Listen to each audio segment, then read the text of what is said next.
خاشعا متصدعا من خشية الله وتلك الأمثال نضربها للناس لعلهم يتفكرون.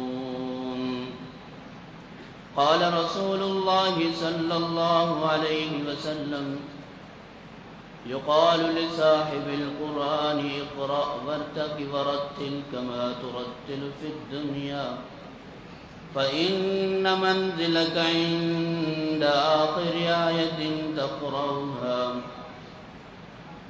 صدق الله وصدق رسوله النبي الصادق الأمين، ونحن على ذلك لمن الشاهدين والشاكرين والحمد لله رب العالمين. رب اشرح لي صدري ويسر لي أمري واحلل عقدة من لساني يفقهوا قولي. إن الله وملائكته يصلون على النبي يا أيها الذين آمنوا صلوا عليه وسلموا تسليما. اللهم صل على محمد وعلى آل محمد كما صليت على إبراهيم وعلى آل إبراهيم إنك حميد مجيد. اللهم بارك على محمد وعلى آل محمد كما باركت على إبراهيم وعلى آل إبراهيم إنك حميد مجيد. وہ معزز تھے زمانے میں مسلمان ہو کر، وہ معزز تھے زمانے میں مسلمان ہو کر،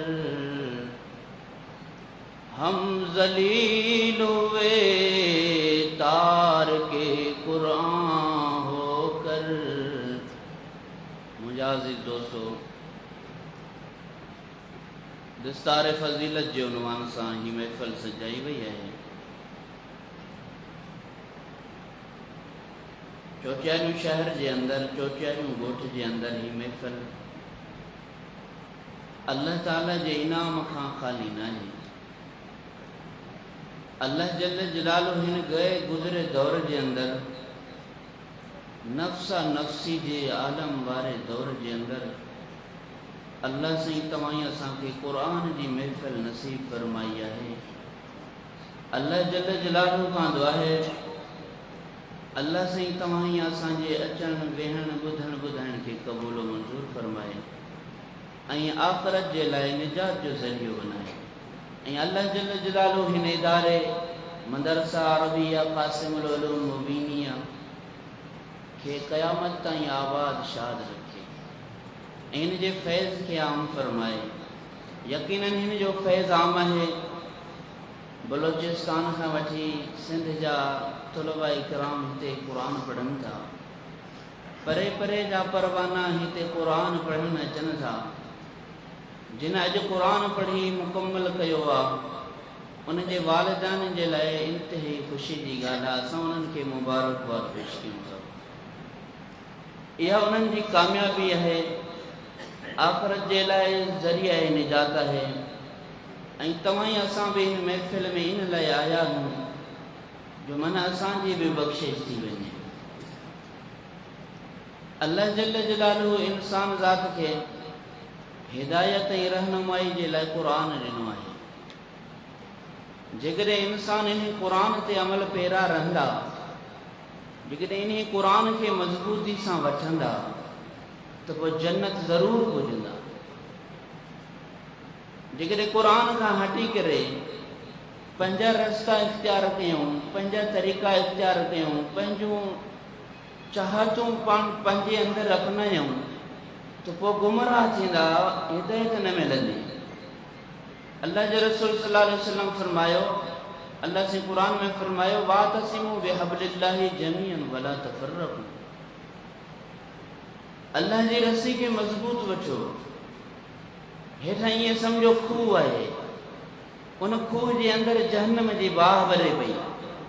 हाणे मथां अल्लाह जी रस्सी ॾिनी आहे क़ुरान, जेको इन रस्सी खे चंबड़ी पियो, मज़बूती सां वरितईं ऐं न छॾियईं, मरी वियो न छॾियईं त उहो जन्नत पुॼंदो, जंहिं छॾे ॾिनो उहो जन्नत न पुॼंदो। वातसिमू बिहब्लिल्लाहि जमीअन वला तफर्रकू। अल्लाह से तव्हां असांखे ही नेमत ॾिनी आहे, क़ुरान जी नेमत। अॼु असां परेशान आहियूं, अॼु असां हाय घोड़ा करे रहिया आहियूं, असांजे घरनि में बरकत न आहे, असांजी ज़िंदगी में बरकत न आहे, पैसे हूंदे बि परेशान आहियूं, सिर्फ़ु इन जे करे असां क़ुरान छॾे ॾिनो आहे। असां वटि माल बि आहे पोइ बि परेशान आहियूं, असां वटि अनाज बि आहे पोइ बि परेशान आहियूं, असां वटि पैसो बि आहे पोइ बि परेशान आहियूं। इन जे करे परेशान आहियूं, असां क़ुरान छॾे ॾिनो आहे। नबी पाक सल्लल्लाहु अलैहि वसल्लम जे हयात तय्यबा ते नज़र कयो। असां तमामु वॾे चाह सां जलसन में उलमाए किराम ऐं अवाम ॿुधी सुभान अल्लाह त चवे थी, लेकिन असां उन खे अपनायो न आहे। नबी पाक सल्लल्लाहु अलैहि वसल्लम जी सीरत तय्यबा ॾिसो, खंदक खोटनि पिया, मदीने जे ॿाहिरियां खंदक खोटनि पिया, बनफ़्से नफ़ीस खोटनि पिया, पाण खोटनि पिया। खंदक भी ईअं आम ज़मीन जी न, ही 82-84 जी ज़मीन न, पथरेली ज़मीन जी खंदक खोटनि पिया। ऐं हाल छा आहे, मानी न आहे, हाल छा आहे, खाधो न आहे, हाल छा आहे, पैसो न आहे, अल्लाह जे दीन जी सरबुलंदी जी फिकिर आहे। बस अल्लाह जो दीन कीअं वधे। ही उम्मत जेको ला इलाहा इल्लल्लाह मुहम्मद रसूलुल्लाह खां परे आहे, इहो ला इलाहा इल्लल्लाह मुहम्मद रसूलुल्लाह पढ़ी जन्नत में कीअं वञे, इहो फिकिर आहे आका खे। खंदक खोटनि पिया, साहबी चयो त अल्लाह जा रसूल ॾाढी बुख लॻी आहे, ॾाढी बुख लॻी आहे। अल्लाह जे रसूल सल्लल्लाहु अलैहि वसल्लम खे साहबी पंहिंजो चोलो कुर्तो मुबारक मथे करे ॿुधाइनि था, साईं असां पेट में पथर ॿधाइनि, मूंखे हिकु पथर ॿधो पियो आहे, मूंखे ॾाढी बुख लॻी आहे। साईं जॾहिं जॾहिं पंहिंजो कुर्तो मुबारक चोलो मुबारक मथे कयो, साईं जन खे 2 पथर ॿधाया।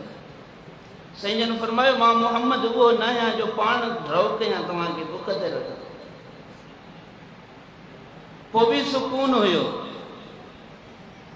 पोइ बि आराम हुयो। छा हुयो? दीन हुयो, क़ुरान हुयो। अम्मा फातिमा ज़हरा रज़ी अल्लाह तआला अन्हा जे घर ॾे नज़र कयो,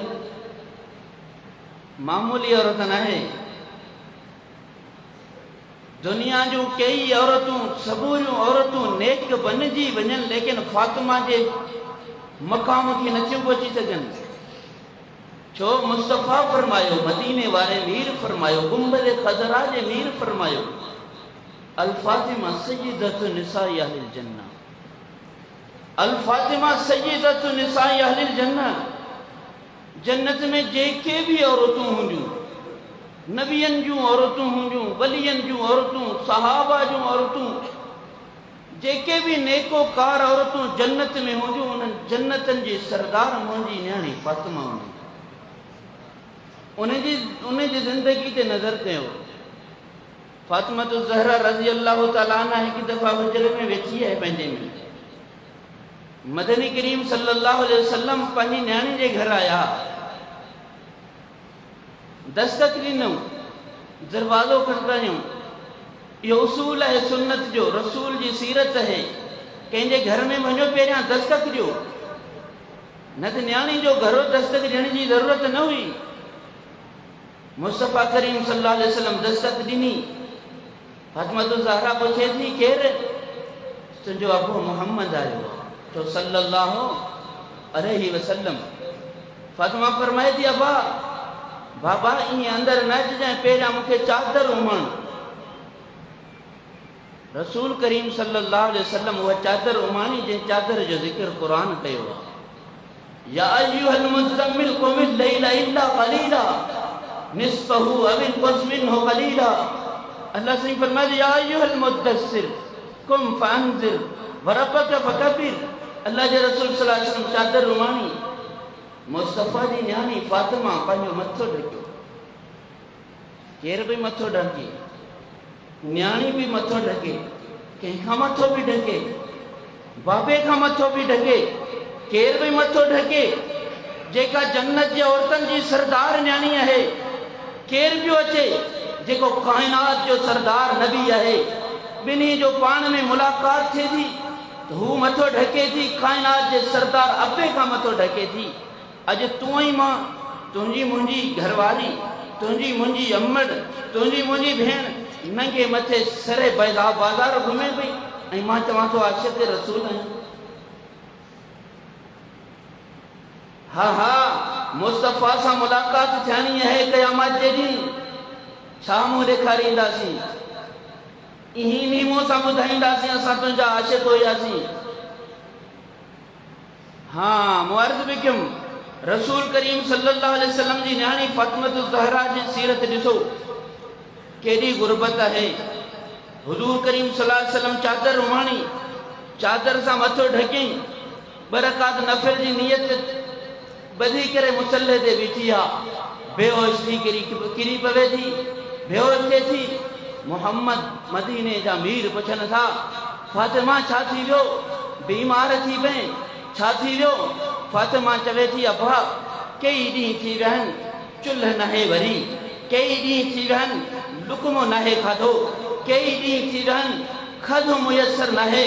हुजूर करीम सल्लल्लाहु अलैहि वसल्लम फरमाइनि था, फातिमा परेशान न थी, ही तोसां मसलो न है, ही मोहम्मद सां भी मसलो आहे। कई ॾींहं थी विया आहिनि, मुंहिंजे घर में भी चुल्ह न वरियो। साईं जन फरमाइनि था, फातिमा मुसल्लो मथे खण। मुसल्लो मथे खणे थी, हेठां सोन जा ज़ेवरात आहिनि, सोन जा अंबार आहिनि। हुजूर करीम सल्लल्लाहु अलैहि वसल्लम फरमाइनि था, फातिमा सोन खपे खणी वठ, खणी वठ, पंहिंजी ज़िमेवारी सां खणजांइ। कल क़यामत जे